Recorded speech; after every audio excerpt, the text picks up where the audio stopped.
Matatawag na isang bayani ang 17 years old na si Lady Jane Itang.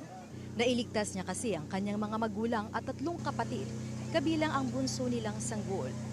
Nakalabas na sana siya ng kanilang bahay noong lumindol, pero bumalik para tulungan ang mga kaanak. Naghihinagpis man dahil sa pagkawala ng anak. Labis daw na nagpapasalamat ang mga magulang sa ginawa ni Lady Jane.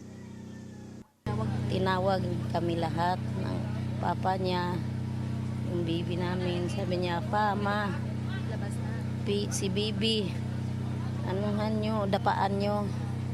Tapos dinapaan din kami lahat.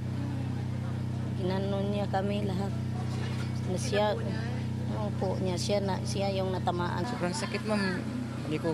Hindi ko matanggap sa ngayon. Pero unti-unti yung anuhin lang, ma'am, na makaya ko. Hindi naman matanggap ni Mark ang nangyari sa kanyang 2 anak na lalaki, edad 10 at 5 taon. Ang mga biktima ay pawang nakatira sa paanan ng bundok sa karatig na sityo. Nadaganan ang kanilang mga bahay ng malalaking bato na gumulong galing sa bundok.